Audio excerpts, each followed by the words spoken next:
தமிழ்நாடு சட்டப்பேரவை கூட்டத்தொடர் இன்று தொடங்கியது. முதல் நாளே சும்மா அதகனப்படுத்தி அப்படியே அடிச்சு ஆடி இருக்கிறாரு உதயநிதி ஸ்டாலின். ஆமா, திமுக எம்எல்ஏக்கள் எதிர்கட்சி தலைவராக உதயநிதி ஸ்டாலின் திமுக எம்எல்ஏக்களோடு கையில் பதாகைகளை ஏந்தி இன்னைக்கு சட்டப்பேரவைக்கு வந்து சட்டப்பேரவை வளாகத்திற்குள் ஆளுங்கட்சிக்கு எதிராக அவர் முழக்கமிட்ட போது உள்ளபடியே விஜய் அரண்டுதான் போயிருப்பாரு. ஏன்னா விஜய் சினிமால இருந்து நடிச்சு வந்தவர்.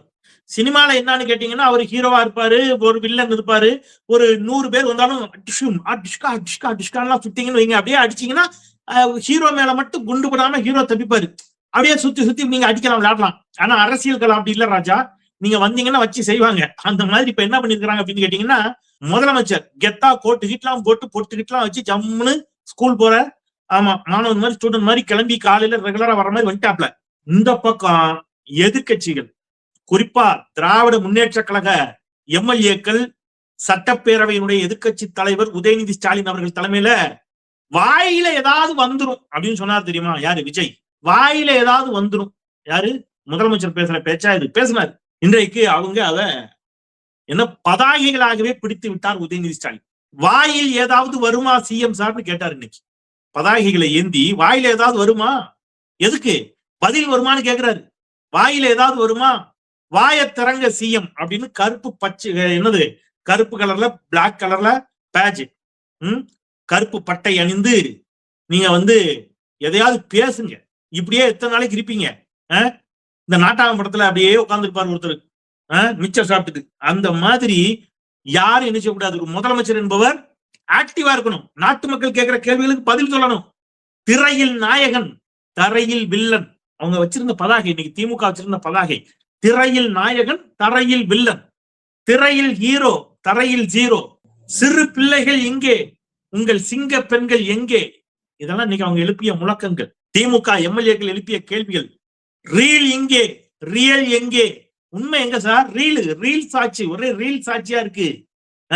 மாஸ்டர் வாயில பிளாஸ்டரா? மாஸ்டர் உங்க வாயில பிளாஸ்டர்? ஐயோ இன்னும் நிறைய இருக்கு, வச்சு உரிச்சுட்டாங்க இன்னைக்கு. ஆமா, ஆனா சட்டப்பேரவை வளாகத்திற்குள் ஒண்ணு நடந்துச்சு, அது இதோட ரொம்ப முக்கியமானது. அதையும் நம்ம பேசணும் இல்லையா? அங்க என்ன நடந்துச்சு அப்படின்னு கேட்டீங்கன்னா, நீங்க இன்னைக்கு உதயநிதி ஸ்டாலின் வெளியில வந்து அதையும் சொல்றாரு. இந்த அரசு அமைந்த பிறகு ஏற்கனவே ஒன்று அது வந்து நம்பிக்கை கோரும் தீர்மானத்துக்காக கூட்டினாங்க. அதன் பிறகு முறையாக சட்டப்பேரவை கூட்டத்தொடர் ஆளுநர் உரையுடன் இன்றுதான் தொடங்குகிறது. இப்ப ஆளுநர் உரை எல்லோரும் ஆவலோடு எதிர்பார்த்தது 2 செய்தி. ஒன்று, ஆளுநர் வந்து வந்தே மாதரம் பாடப்படுமா, தமிழ்தாய் வாழ்த்து முதலில் பாடப்படுமா அப்படின்னு எல்லாரும் எதிர்பார்த்தாங்க. அப்போ தமிழ்தாய் வாழ்த்தை பின்னுக்கு தள்ளினால் திமுக பெரிய பிரச்சனை பண்ணும் அப்படிங்கிறது தெரியும் உங்களுக்கு. சட்டப்பேரவைக்குள்ள இவங்க மட்டும் இருக்கிற இடத்துல வந்தே மாதரம் பாடிக்கலாம், பிரச்சனை இல்லை. ஏன்னா இவங்க உட்கார்ந்து இருப்பாங்க. தமிழ்தாய் வாழ்த்தை பின்னுக்கு தள்ளினாலும் பரவாயில்லன்னு இவங்க சும்மா இருப்பாங்க. ஆனால் திமுகவும் அமர்ந்திருக்கக்கூடிய அந்த சட்டப்பேரவையில், புரியுதா உங்களுக்கு, அவங்க சும்மா இருப்பாங்களா? அவங்க எழுந்து முழக்கமிட ஆரம்பித்து விடுவார்கள், பெரும் பிரச்சனை பண்ணுவாங்க. அப்ப என்ன பண்றது? எப்படியாவது ஆளுநர்கிட்ட, ஐயா சாமி நல்லா இருப்பீங்க, நீங்க என்ன பண்ணுங்க, எப்படியாவது இந்த தமிழ்தாய் வாழ்த்தை மட்டும் கொஞ்சம் முதல்ல பாடி விட்டுருங்க சாமின்னு நேர்ல டெல்லியில போய் பிரதமரிடமே கெஞ்சினார் இந்த நாட்டினுடைய முதலமைச்சர், மாநிலத்தினுடைய முதலமைச்சர். அதன்படி முதலில் தமிழ்தாய் வாழ்த்து. ஆனா என்ன நடந்துச்சுன்னு கேட்டீங்கன்னா, எப்பவுமே தமிழ்நாடு சட்டப்பேரவை மரபில் இல்லாத வகையில் இந்த முறை முதல் முறையாக முதல்ல ஆரம்பிக்கும் போது தமிழ்தாய் வாழ்த்தோட ஆரம்பிப்பாங்க. முடியும் போது, நிறைவு செய்கின்ற பொழுது தேசிய கீதம் பாடுவாங்க. நம்ம ஸ்கூல் நிகழ்ச்சியா இருக்கட்டும், எந்த நிகழ்ச்சியா இருந்தாலும் நம்ம அப்படித்தான் செய்வோம். ஆரம்பிக்கும் போது தமிழ்தாய் வாழ்த்து, நிகழ்ச்சி முடியும் போது நன்றி உரையெல்லாம் சொன்ன பிறகு கடைசியா தேசிய கீதம் பாடுவோம். இதான் மரபு. ஆனால் கடந்த ஆளுநர் ஒண்ணு சொன்னார், முதலில் தேசிய கீதம் பாடணும்னாரு. அன்னைக்கு திமுக அதை அனுமதிக்கவே மறுத்துச்சு. இப்ப இவங்க என்ன பண்ணாங்க, ஒரு புரிதல் கொண்டாங்க. ஒரு புரிந்துணர்வு ஒப்பந்தம், எழுதப்படாத ஒரு ஒப்பந்தத்தை போட்டாங்க. என்னன்னா, முதல்ல தமிழ்தாய் வாழ்த்து பாடிக்கிடுங்க, முதலிலேயே தமிழ்தாய் வாழ்த்து முடிஞ்ச கையோட அப்படியே தேசிய கீதத்தையும் பாடிடுங்க, பிரச்சனை இல்லை. ஆனா வந்தே மாதரத்தை நீங்க முதல்ல பாடினீங்கன்னா திமுக எங்களை ஒரு வழி ஆக்கிடும்னு சொல்லி, சரி ரைட், உங்களுக்கு வேண்டாம் எங்களுக்கு வேண்டாம், அப்படி ஒரு டீலை போட்டுக்கிட்டோம்னு சொல்லி முதலில் தமிழ்தாய் வாழ்த்து முடிந்த உடனேயே தேசிய கீதம். ஒன்னும் தப்பு இல்லை, தமிழ்தாய் வாழ்த்து பாடியாச்சு, தேசிய கீதம் பாடியாச்சு. ஆனால் நிகழ்ச்சி எது, அவை நடவடிக்கைகள் நிறைவுறுகின்ற பொழுது மீண்டும் ஒரு முறை தேசிய கீதம் பாடப்பட்டுச்சு. சரி ரைட், இருக்கட்டும், அதெல்லாம் கூட விடுங்க. இப்ப கேள்வி, பிரதான கேள்வி அதல்ல. பிரதான கேள்வி இன்னொன்னு இருக்கு. என்ன அப்படின்னு கேட்டீங்கன்னா, இந்த ஆளுநர், இன்றைக்கு இருக்கக்கூடிய தமிழ்நாடு ஆளுநர் அர்லேகர் அவர்கள் அரசு கொடுத்த அறிக்கைய அப்படியே ஒரு புள்ளி ஒரு கமா மாத்தாம வாசிச்சார். அப்படிதான் வாசிக்கணும், அதுதான் சரி, அதுதான் முறை, நான் வரவேற்கிறேன், பாராட்டுகிறேன், அதுல பிரச்சனை இல்லை, அப்படிதான் வாசிக்கணும். திமுக ஆட்சியில அப்படி இப்படி அப்படிலாம் கிடையாது. யார் ஆட்சியாக இருந்தாலும் திமுக இருக்கட்டும், அதிமுக இருக்கட்டும், இன்னைக்கு தாவேகாவாக இருக்கட்டும், ஆளுநருடைய வேலை என்பது மக்களால் தேர்ந்தெடுக்கப்பட்ட ஒரு அரசு கொடுக்கக்கூடிய உரையை வாசிப்பது. ஆனா பிரச்சனை என்னன்னா, கடந்த திமுக அரசு இங்கே இருந்த போது, கடந்த திமுக ஆட்சியில் அன்றைக்கு இருந்த ஆளுநர் திமுக கொடுத்த உரையை வாசிக்க மாட்டார். மாறாக என்ன செய்வாரு, அவர் அதுல திருத்தம் செய்வார், திருத்தம் செய்து வாசிப்பார். அப்ப திமுகவுக்கும் ஆளுநருக்கும் ஒரே சண்டையா இருந்துச்சு. உங்களுக்கு தெரியும், ஆளுநர் கோபத்துல வெளிநடப்பு செஞ்ச கதையெல்லாம் நம்ம பார்த்தோம். இதுக்கு முன்பு இருந்த ஆளுநர் என்ன நடந்துச்சு அப்படிங்கிறத பார்த்தோம். அப்புறம் என்ன பண்ணுவாங்க, நீங்க கொடுத்ததை அப்படியே வாசிக்க மாட்டேன்னு திருத்துவார். அப்புறம் நான் வாசிக்கவே மாட்டேன்னு சொல்லிதான் போனார். சபாநாயகர் வாசித்தார். இதெல்லாம் உங்களுக்கு ஞாபகம் இருக்கும்னு நினைக்கிறேன். ஆனால் இன்றைக்கு இந்த ஆளுநர் இந்த அரசுக்கு துளியும் முரண்படவில்லை. இந்த அரசு என்ன எழுதி கொடுத்துச்சோ அதை அப்படியே வாசித்தார். இப்பதான் சந்தேகம் வருகிறது. எதிர்க்கட்சி தலைவர் உதயநிதி ஸ்டாலின் இந்த சந்தேகத்தை செய்தியாளர்கள் மத்தியில கேட்கிறார். பாஜகவுக்கும் தாவேகா அரசுக்கும் விஜய் அரசுக்கும் இருக்கக்கூடிய ரகசிய உறவு, இணக்கமான போக்கு இந்த விவகாரத்தில் அம்பலப்பட்டிருக்கிறது. நான் திருப்பி சொல்றேன், அப்ப ஆளுநர் பிரச்சனை பண்ணணும் சொல்றீங்களா சார்? கிடையாது. ஆளுநர் பிரச்சனை பண்ணுனா அது கண்டிக்கத்தக்கது. என்னோட கேள்வி, ஆனால் இந்த ஆளுநர் ஒன்றிய அரசால் நியமிக்கப்படுகின்ற ஆளுநர், இதற்கு முன்பு ஒன்றிய அரசு நியமித்த ஆளுநர் திமுக ஆட்சியில் மட்டும் எல்லா பிரச்சனையும் பண்ணார், தாவேகா ஆட்சியில எந்த பிரச்சனையும் பண்ணல அப்படின்னு சொன்னா என்ன அர்த்தம் அப்படின்னா, அவங்க நண்பர்கள், அவங்க தோழர்கள் ஆளக்கூடிய மாநிலத்தில் அவங்க பிரச்சனை பண்ண மாட்டாங்கன்னு அர்த்தம். அதான அர்த்தம். இதற்கு முன்பு ஆளுநர் மமதா பானர்ஜியிடம் இதே மாதிரி பிரச்சனை பண்ணியிருக்காரு வெஸ்ட் பெங்கால்ல. அப்ப வெஸ்ட் பெங்கால்ல பிரச்சனை செய்யற ஆளுநர், கேரளாவில் கம்யூனிஸ்டுகள் ஆண்ட போது கம்யூனிஸ்டுகளிடம் பிரச்சனை செய்த ஆளுநர் கேரள ஆளுநர், இங்க தமிழ்நாட்டுல திமுகவிடம் தொடர்ந்து பிரச்சனை பண்ணி சண்டை போட்ட ஆளுநர். இதெல்லாம் தான் நம்ம பாஜக ஆளுநர்களை பார்த்தோம். பாஜக ஆளுநர்கள் எங்க பிரச்சனை பண்ணாம இருப்பாங்கன்னு கேட்டீங்கன்னா, பாஜகவோ அல்லது அவர்களுடைய கூட்டணி கட்சிகளோ ஆளக்கூடிய மாநிலங்கள் எந்த பிரச்சனையும் கிடையாது. இன்னைக்கு தமிழ்நாட்டுல எந்த பிரச்சனையும் இல்லாம ஆளுநர் உரை நிகழ்ந்திருக்கிறது என்று சொன்னால் பாஜகவோடு ரகசிய டீலிங் தாவேகாவிற்கு இருக்கிறது என்பது அம்பலமாகி இருக்கிறது.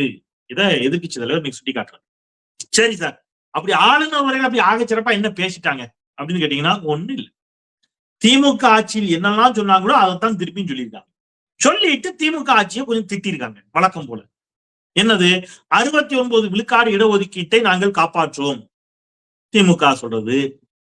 இருமொழி கொள்கை தான் எங்களுடையது, திமுகவின் கொள்கை தான். புதுசா எதுவும் சொல்லல, புதுசா எதுவும் பேசல. நீட்டு வேண்டாம், திமுகவின் கொள்கை.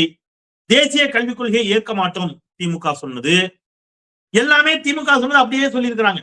புதுசா இவங்க என்ன சொல்லியிருக்கிறாங்க அப்படின்னு பாத்தீங்கன்னா, வழக்கம் போல திமுக மேல பழிய போட்டு கொஞ்சம் திட்டி இருக்கிறாங்க. இப்ப கடந்த ஆட்சி காலத்தில் திமுக இங்கே இருந்த போது சில அரசியல் கட்சிகள், சில ஜனநாயக சக்திகளாக தங்களை காட்டிக்கொண்டு மக்களை ஏமாற்றுபவர்கள் தேவைக்கேற்ற மாதிரி ஒரு முழக்கம் வச்சாங்க. என்ன முழக்கம்?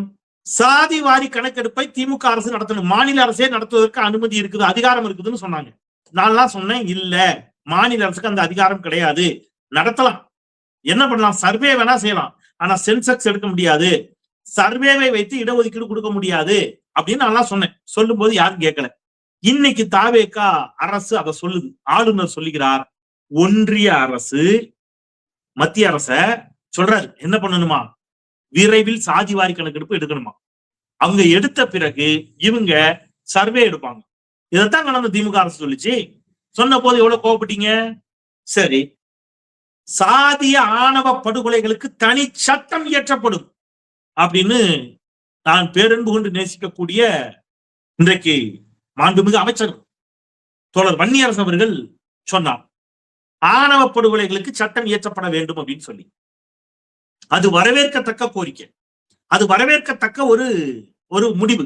யாரு? தோழர் வன்னியரசு அவர்கள், மாண்புமிகு அமைச்சர், விடுதலை சிறுத்தைகள் கட்சியுடைய துணை பொதுச் செயலாளர் அவர்கள் சொன்னார், இந்த ஆணவ படுகொலைகளை தடுப்பதற்கு தனி சட்டம் இயற்றப்பட வேண்டும் என்பது திமுக ஆட்சி காலத்தில் இருந்து வைக்கப்பட்டு வரும் கோரிக்கை. இன்னும் சொல்ல போனா திமுக ஆட்சி மீது கடும் விமர்சனங்களையும் கடுமையான விமர்சன போக்கை, எதிர்வினைகளை இந்த விவகாரத்தில் பலரும் ஆற்றினார்கள். அப்ப கடந்த திமுக அரசு என்ன பண்ணுச்சு அப்படின்னா, ஒரு சட்டத்தை இயற்றினால் அந்த சட்டம் சட்ட அங்கீகாரத்தை பெறணும். அது அங்கீகாரம் பெறாமல் தள்ளுபடி பண்ணப்பட்டுச்சுன்னா கஷ்டம். இப்போ அதிமுக அரசு எடப்பாடி பழனிசாமி அவர்கள் இருந்தபோது என்ன பண்ணாங்க, இதே மாதிரி அவசர அவசரமாக வன்னியர்களுக்கு உள்ளிட ஒதுக்கீட்டிற்கு 10 விழுக்காடு அவசர கோலத்துல எலெக்ஷனுக்கு முன்னாடி ஒரு சட்டத்தை சொன்னாங்க. ஆனால் அது என்னாச்சு, அதை இம்ப்ளிமெண்ட் பண்ண முடியல. அப்ப திமுக அரசு கொண்டு வந்த எல்லா சட்டங்களும், அது அருந்ததிகளுக்கான உள்ளிட ஒதுக்கீடாக இருக்கட்டும், இஸ்லாமியர்களுக்கான உள்ளிட ஒதுக்கீடாக இருக்கட்டும், எந்த சட்டமாக இருந்தாலும் முறையாக சட்ட ரீதியாக நாளைக்கு எந்த பிரச்சனையும் வராதபடிக்கு அதை செய்வாங்க. அப்படி என்ன பண்ணாங்க கடந்த திமுக அரசு, ஸ்டாலின் அவர்கள் தலைமையிலான அரசு, ஓய்வு பெற்ற நீதிபதி ஐயா KN பாஷா அவர்கள் தலைமையில இதுக்கு ஒரு கமிட்டியை நியமிச்சாங்க. இந்த கமிட்டி ஆய்வு செய்து இது என்ன செய்யும், அரசுக்கு பரிந்துரைக்கும். இந்த சட்டம் இயற்றப்படணும், இந்த சட்டத்தில் சரத்துக்கள் என்ன இருக்கணும், என்னென்ன அம்சங்கள் இருக்கணும்லாம் சொல்லுவாங்க. அதன் அடிப்படையில அந்த சட்டம் இயற்றப்பட்டால் அதற்கு ஒரு சட்ட பாதுகாப்பு கிடைக்கும்.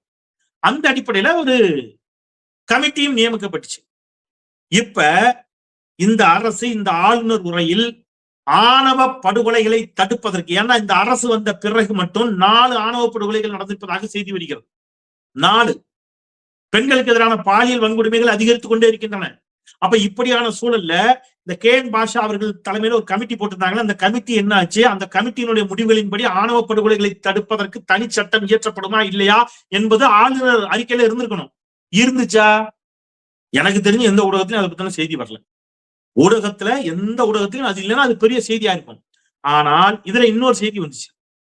ஓரிரு தினங்களுக்கு முன்பு மாண்புமிகு அமைச்சர் வன்னியரசு அவர்கள் இது தொடர்பாக பேசியவுடன் விகடன் பத்திரிகையில இணையத்துல விகடனுடைய இணையதளத்துல ஒரு செய்தி வருது. என்ன செய்தி வருது, இது போல மாண்புமிகு அமைச்சர் வன்னியரசு அவர்கள் தெரிவித்த கருத்தால் தாவேகா தாவேகாவுக்குள்ள ஒரு சர்ச்சை, தாவேகா வன்னியரசுடைய இந்த கருத்தை விரும்பல, தென் மாவட்டத்தில் இதனால் தேவையில்லாத ஒரு தாவேகாவிற்கு இடைத்தேர்தல்களில் பின்னடைவு ஏற்படும் என்று தாவேகா அஞ்சுகிறது என்பது போன்ற இது மாதிரியான செய்திகளோட ஒரு அறிக்கை வந்துச்சு, ஒரு கட்டுரை வந்துச்சு.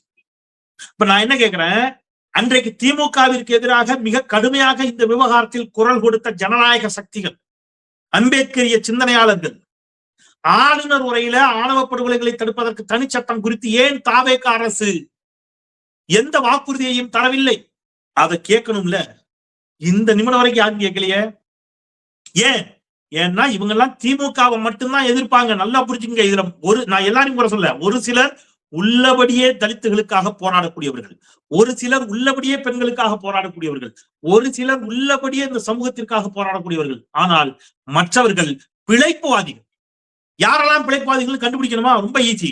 திமுக ஆட்சி காலத்துல கடுமையாக இந்த விவகாரத்தில் திமுகவை எதிர்த்து விட்டு இப்பொழுது தாவேகாவை இது குறித்து கடுமையாக எதிர்க்காமல் யாரெல்லாம் மயிலிறகால் வருடி தருகிறார்களோ அவர்கள் அத்துணை பேரும் நான் உறுதியாக துணிச்சலோடு சொல்கிறேன் பிழைப்புவாதிகள். ஆமா, தைரியமா சொல்றேன். அப்புறம் அதுக்கு என்ன அர்த்தம்? நீங்க ஏன் கேட்கல? கேட்கணும், கேட்க மாட்டாங்க.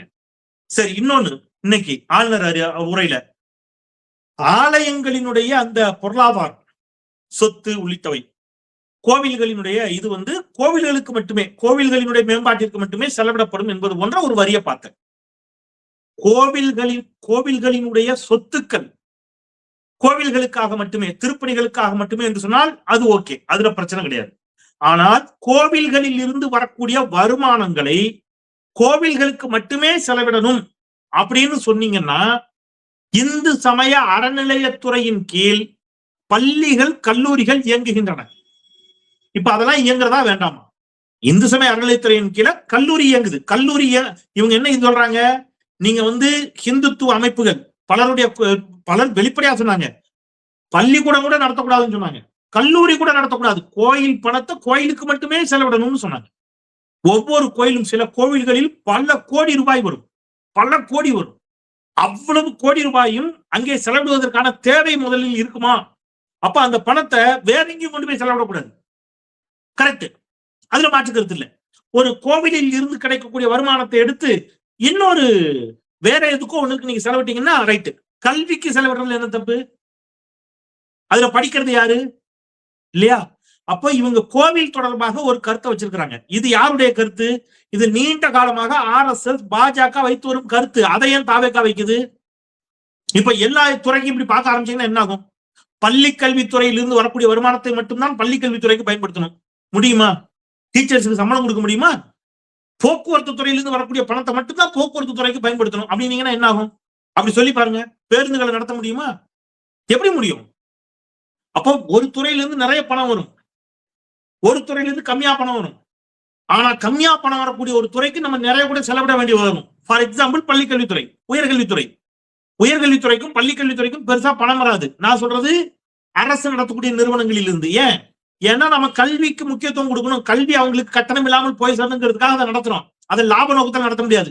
அவன்கிட்ட இருந்து நீங்க ஃபீஸ் வாங்கி அந்த ஃபீஸ்ல இருந்து கல்வித்துறையை நடத்திட முடியுமா? முடியாது. அப்ப தொழில்துறையின் மூலம் வருமானத்தை ஈட்டணும், வேற வேற துறைகளின் மூலம் வருமானத்தை ஈட்டணும். அந்த வருமானத்தை கல்வி, உட்கட்டமைப்பு, மேம்பாடு போன்றவற்றிற்கு பயன்படுத்துவோம். அதான் ஃபேக்ட்.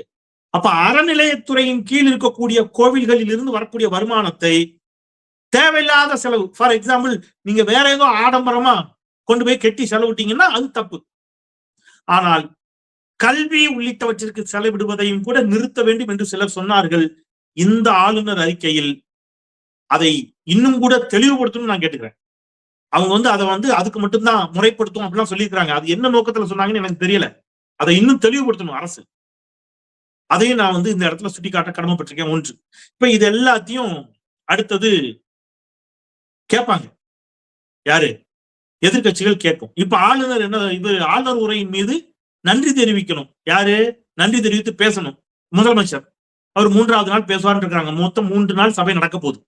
இந்த 3 நாளிலும் வினா விடை பகுதி கிடையாதுன்றாரு சபாநாயகர். வினா விடை கிடையாது. ஏன்? 3 நாள் தான். வினா கேட்டு விடை அளிப்பதுங்கிறது சாத்தியம் இல்லாம கூட இருக்கலாம், ரைட். ஆனால் எதிர்கட்சிகள் எழுப்ப போகின்ற கேள்விகளுக்கு பதிலளிக்க வேண்டிய முதலமைச்சர், நான் என்ன நடக்குன்னு பேர் சொல்லிட்டோமா, எழுதி வச்சுக்க நீங்க. இதான் 3வது நாள் வழக்கம் போல ஸ்கிரிப்ட் முந்தின நாள் நைட்டு கொடுத்துருவாங்க. பேச்சு போட்டியில பிள்ளைகளுக்கு கொடுப்பாங்க பாருங்க.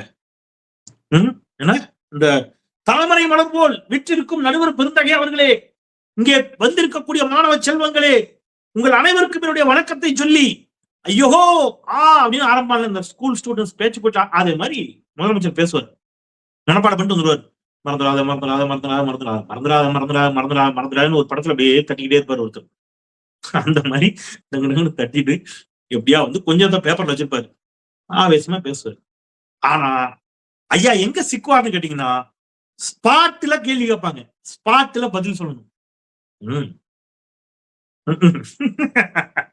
போய் டப்பிங் எல்லாம் பண்ண முடியாது.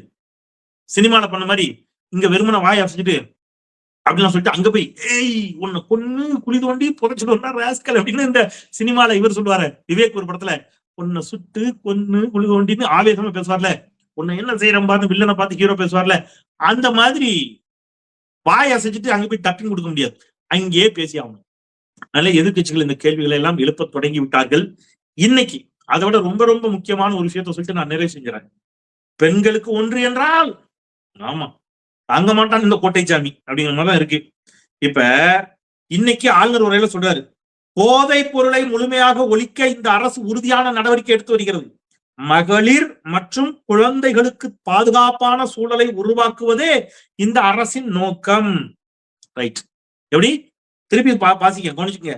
மகளிர் மற்றும் குழந்தைகளுக்கு பாதுகாப்பான சூழலை உருவாக்குவதே இந்த அரசின் நோக்கம். இந்த செய்தி வரும்போதே பின்னாடியே ஒரு செய்தி, பேருந்து நிலையத்தில் பாலியல் தொந்தரவு, தாவேகா ஒன்றிய செயலாளர். பேருந்து நிலையத்தில் நின்ற பெண்ணுக்கு பாலியல் தொல்லை கொடுத்த தாவேகா ஒன்றிய செயலாளர். இது ஒரு செய்தியா? அடுத்தது இன்னும் கொஞ்சம் நேரத்தில் இன்னொரு செய்தி வருது. நீங்க வரிசையா செய்தியெல்லாம் பாத்தீங்கன்னா பயந்துருவீங்க. இன்னொன்னு, தாவேகா நிர்வாகி மீது புகார். நாமக்கல் திருச்செங்கோட்டில் பெண்ணை தாக்கியதாக தாவேகா ஒன்றிய நிர்வாகி மீது புகார். இயற்கை உபாதைக்கு சென்ற பெண்ணின் கையை முறுக்கி சாதி பெயரை கூறி தாக்கியதாக நாமக்கல்லை சேர்ந்த தாவேகா ஒன்றிய அமைப்பாளர் நவீன் மீது புகார். இப்ப சாதியை சொல்லி திட்டிருக்கிறார். இயற்கை உபாதைக்கு சென்ற பெண்ணை மிரட்டி கையை பிடித்து முறுக்கி சாதியை சொல்லி திட்டிருக்கிறார் அப்படின்னு செய்தி. இப்ப சாதி ஒழிப்பு போராளிகள்லாம் எங்க இருக்கிறாங்கன்னு நான் தேடுறேன். திமுக ஆட்சி காலத்தில் இந்த மாதிரி ஒண்ணு நடந்து திமுகவினுடைய ஒன்றிய செயலாளர்ல, ஒன்றிய அமைப்பாளருக்கு பக்கத்து வீட்டுல இருக்கிறவருக்கு பொண்ணு கொடுத்த சித்தப்பாவோட தூரத்து அண்ணன் மகனுக்கு பக்கத்து வீட்டுல வாடகைக்கு இருக்கிறவரு அப்படி யாரா இருந்தா கூட பரவாயில்ல, ஐயகோ ஸ்டாலின் அரசே பார்த்தீர்களா, இதான் பண்ணையார்த்தனம், சாதி வெறின்னு ஆரம்பிச்சவங்க எல்லாம் இப்ப பகிரங்கமா ஒரு பொண்ண சாதியை சொல்லி மிரட்டி இருக்கிறாரு. அதுவும் இயற்கை உபாதைக்கு சென்ற பின்ன தாவேகா நிர்வாகி. யாரையும் காணுமே. நானும் ஒரு மாசமா கேட்கிறேன். நான் ஒண்ணு சொல்றேன், தயவு செய்து நீங்கள் யாரும் இனி புரட்சியாளர் டாக்டர் பாபா சாஹேப் அம்பேத்கர் பெயரை உச்சரிக்காதீர்கள். யாரையும் நான் யார சொல்றேன், நான் திருப்பி சொல்றேன், எல்லாரையும் சொல்ல. தாவேகா ஆட்சியில நடந்தா இந்த சாதிய தீண்டாமைகள், சாதிய கொடுமைகள், ஆணவ படுகொலைக்கு எதிரான சட்டம் உள்ளிட்டவற்றை கேட்க மறுக்கின்ற போலி அம்பேத்கரியவாதிகளை நோக்கி சொல்லுகிறேன், இனி நீங்கள் புரட்சியாளரின் பெயரை உச்சரிக்க தகுதியற்றவர்கள். சொல்லாதீங்க. நீங்க உங்களுக்கு தார்மீக உரிமை கிடையாது. ஏன்னா புரட்சியாளர் அம்பேத்கர் பெயரை நீங்கள் சொல்ல வேண்டும் என்றால் அது திமுக ஆட்சியா இருந்தாலும், அதிமுக ஆட்சியா இருந்தாலும், பாஜக ஆட்சியா இருந்தாலும், தாவேகா ஆட்சியா இருந்தாலும், எந்த ஆட்சியா இருந்தாலும் நாங்க உறுதியா கேட்போம்னு சொல்லுகிறவர்கள் புரட்சியாளர் டாக்டர் பாபா சாஹேப் அம்பேத்கரின் பெயரை உச்சரிக்கலாம், சொல்லலாம்.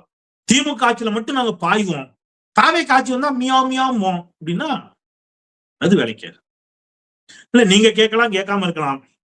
ஆனால் ஜனநாயகத்தின் மீது நம்பிக்கை கொண்ட உள்ளபூர்வமான உள்ள சுத்தியோடு அம்பேத்கரிய பார்வையில் இயங்கக்கூடிய தோழர்கள், உள்ள சுத்தியோடு பெரியாரிய பார்வையில் இயங்கக்கூடிய தோழர்கள், உள்ள சுத்தியோடு மார்க்சிய பார்வையில் இயங்கக்கூடிய தோழர்கள் இதை கேட்க தொடங்கி விட்டார்கள், கேட்பார்கள். இந்த கேள்விகளுக்கு வழக்கம் போல மௌனத்தை மட்டுமே பதிலாக தந்து செல்வாரா தமிழ்நாடு முதலமைச்சர்?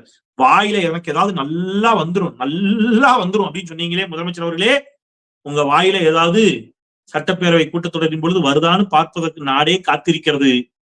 பாதிக்கப்பட்ட குழந்தைகளுக்காக, பாதிக்கப்பட்டுக் கொண்டிருக்கும் பெண்களுக்காக, 15 கிலோமீட்டருக்கு அப்பால் அடக்கம் செய்யப்பட்ட அந்த 3 வயது குழந்தைக்காக, சூலூரில் பெற்றோருக்கு தெரியாமல் தாய்க்கு தெரியாமல் எரியூட்டப்பட்ட அந்த குழந்தைக்காக உங்கள் வாயிலிருந்து என்ன வார்த்தை வரப்போகிறது என்பதை அறிந்து கொள்வதற்கு தமிழ்நாடே காத்திருக்கிறது.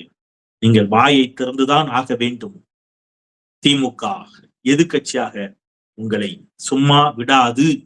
திரையில் நீங்கள் ஹீரோ, கரையில் நீங்கள் வில்லன் என்று இன்றைக்கு அவங்க என்ன செஞ்சாங்க? திமுக பதாகைகளை வைத்திருந்தார்கள் அல்லவா?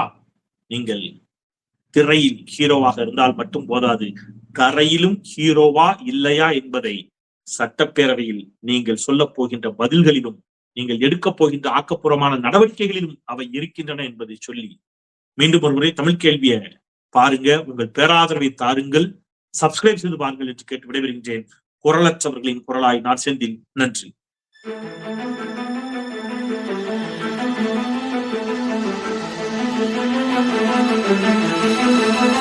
Thank you.